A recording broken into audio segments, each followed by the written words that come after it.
buenos días, mis queridos niñitos. Espero de que tengan un día excelente, siempre con la bendición de Dios, siempre teniendo a Dios en nuestro corazón, porque Él es nuestro guía, Él es todo para nosotros, es el Salvador de nuestras vidas y a Él debemos el honor, la gloria. Vamos a terminar con todo lo que hablábamos en la clase anterior sobre el Tahuantinsuyo, ¿no? Habíamos hecho su ubicación geográfica, su división política. Ahora también vamos a hablar de su organización económica. Y yo les decía de que la historia es un cuento, ¿no? Lo mismo que se llama la historia. Es bueno conocer todo nuestro pasado para poder nosotros comparar con la historia actual en la que estamos viviendo. Ahora vamos a ver cómo estaba organizada económicamente el Tahuantinsuyo. El Tahuantinsuyo destacaban la agricultura, la ganadería y la minería, pero en el trabajo, cuando ellos también tenían formas de trabajo. Si nosotros vemos, la agricultura ha existido desde nuestros primeros pobladores, ¿no?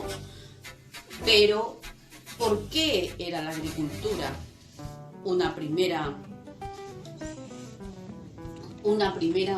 economía para nuestro país y en el tiempo antiguo para nuestro país, para nuestro Perú?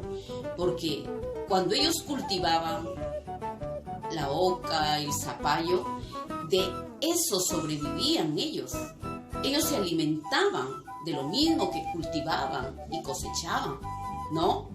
Ahora nosotros, si lo comparamos, ¿qué tenemos? Ahora tenemos los supermercados, donde todo esto que cultivaron, el payar, el frejol, todo ya viene limpio, esterilizado, ¿no? Pero con unas subidas de precio altos.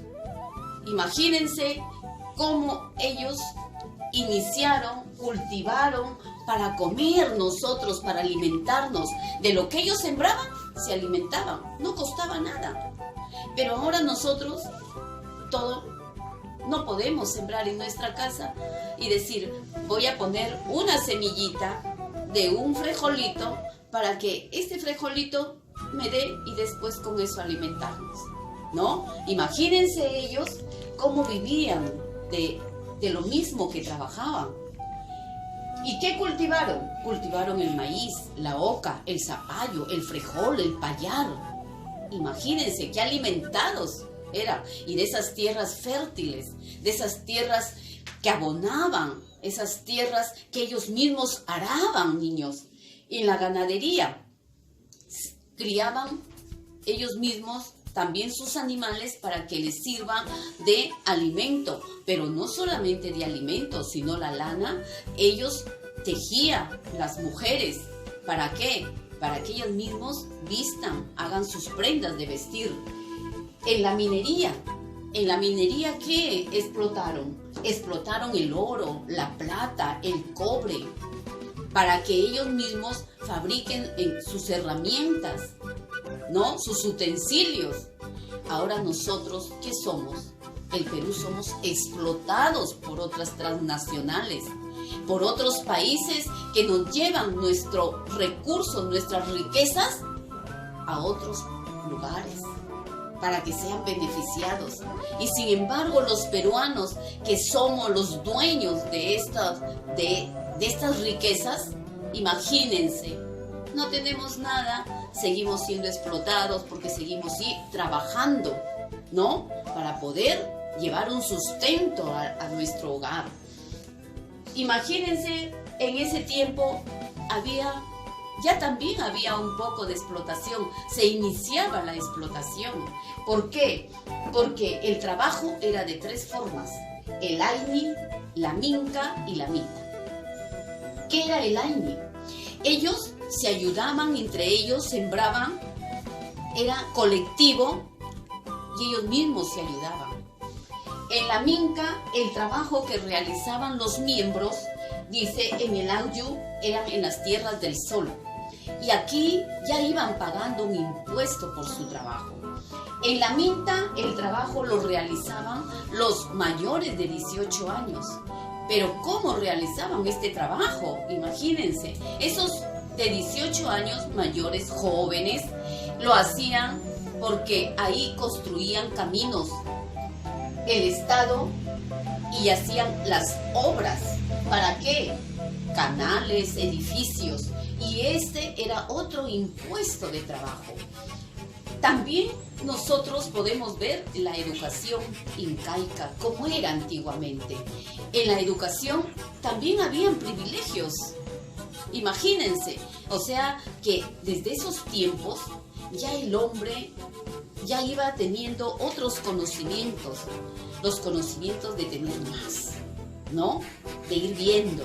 Pero siempre existía gente de que trabajaban para seguir adelante.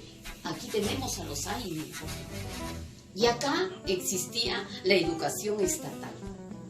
En esa educación estatal había escuelas, imagínense las instituciones que estaba el Yachayhuasi y el Abyacuasi.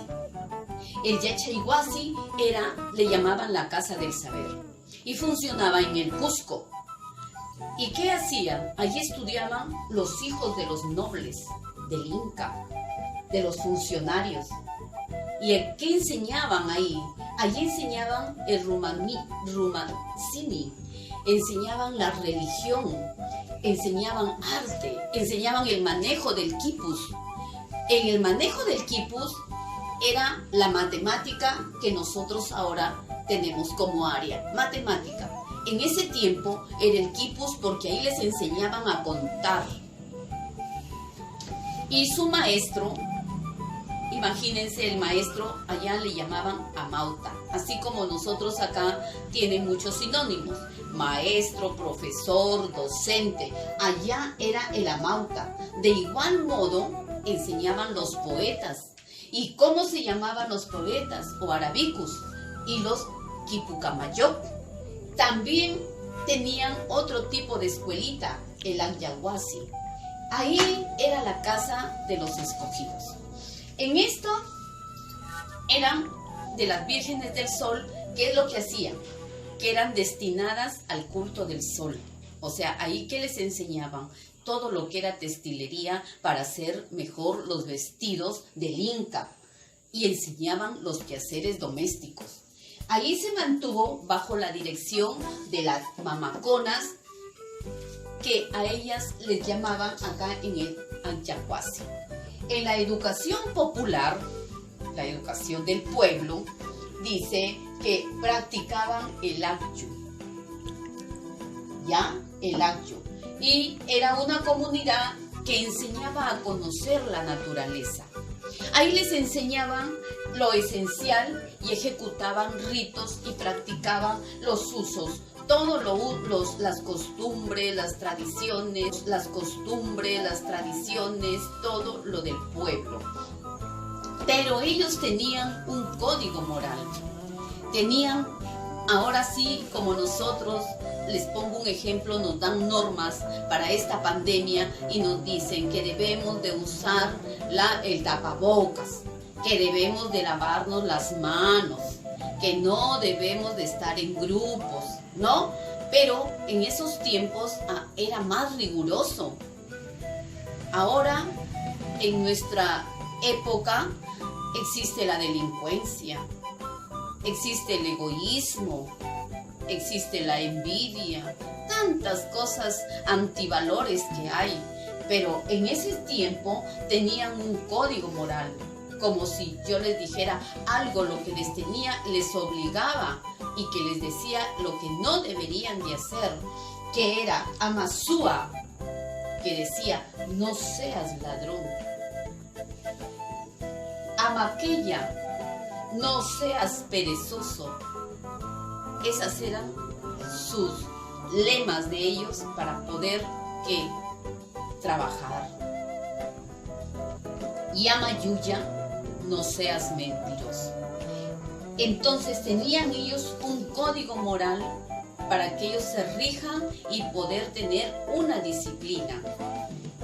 Es como nosotros, ustedes en la casa, hay papitos que dan disciplinas, dan normas a sus hijos y son hijos tan obedientes que las cumplen al pie de la letra.